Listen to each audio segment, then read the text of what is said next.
జై ఆంధ్ర, భారత మాతాకి జై.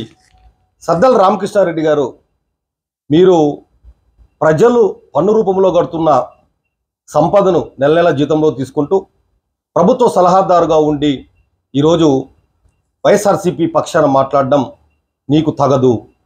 ఎలక్షన్ కమిషన్ ఆఫ్ ఇండియా వాళ్ళు కూడా స్పష్టంగా ఈసీ వాళ్ళు చెప్పారు, ఎవరైతే ప్రభుత్వ సలహాదారులు ఉన్నారో వాళ్ళెవరు కూడా ఏ రాజకీయ పక్షానికి అనుకూలంగా మాట్లాడకూడదని స్పష్టంగా చెప్పినప్పటికీ రాజ్యాంగ స్ఫూర్తికి విరుద్ధంగా మీరు ఈరోజు ప్రవర్తిస్తున్న తీరు చాలా దుర్మార్గం, నీచమైంది, హేయమైన చర్యగా మేము భావిస్తున్నాం. సద్దల రామకృష్ణారెడ్డి గారు, మీరు చిరంజీవి గారి గురించి మాట్లాడేటప్పుడు చాలా ఒళ్ళు జాగ్రత్త పెట్టుకొని మాట్లాడండి. చిరంజీవి గారు ఆజాద్ శత్రువు. చిరంజీవి గారు గతంలో ఎన్నో ఉపయోగపడే పనులు చేశాడు. కరోనా టైంలో ఆ విపత్తులో దాదాపుగా 36 కోట్లు పెట్టి ఉమ్మడి తెలుగు రాష్ట్రాల్లో ఆక్సిజన్ సిలిండర్లు సరఫరా చేసి ఎంతో మందికి ప్రాణవాయువును అందించిన మహానేత, గొప్ప నాయకుడు, గొప్ప సామాజిక సంఘ సంస్కర్త. దేశంలో ఏ విపత్తులు వచ్చినా తన వంతు సహాయంగా ఎప్పుడు కూడా తన చేతనైన సహాయం చేసిన వ్యక్తి.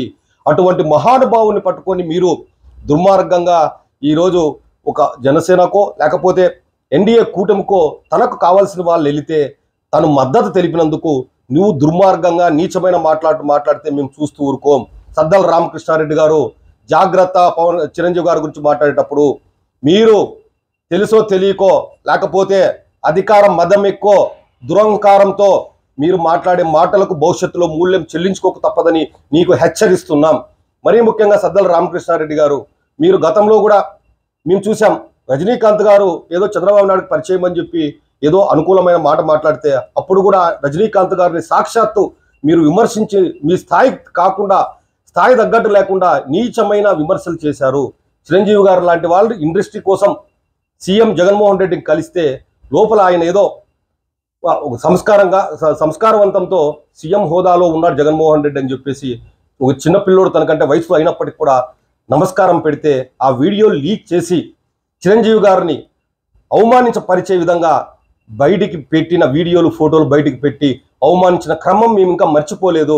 చిరంజీవి గారి రోజు అనుకుంటే నీ ప్రభుత్వం భూస్థాపితమైపోతుంది. అది జాగ్రత్తగా మీరు మసులుకోండి.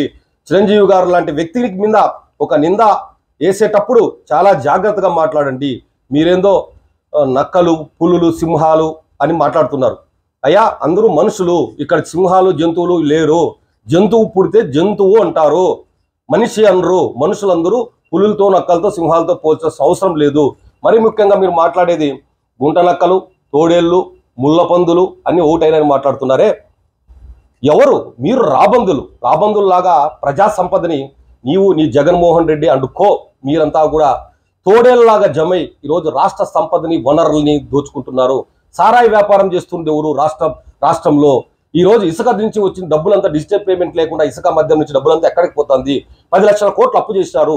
ఈ 10 లక్షల కోట్లు మీ ప్రభుత్వం అధికారంలోకి వచ్చి అప్పు చేసినాక కేవలం సంక్షేమ పథకాల్లో 2,50,000 కోట్లు, 60 కోట్లు మాత్రమే, దాదాపు 3 కోట్లు మాత్రమే ఇచ్చారు. 7 లక్షల కోట్లు ఎక్కడికి వెళ్ళింది? ఇవన్నిటికి కూడా మీరు సమాధానాలు చెప్పలేరు.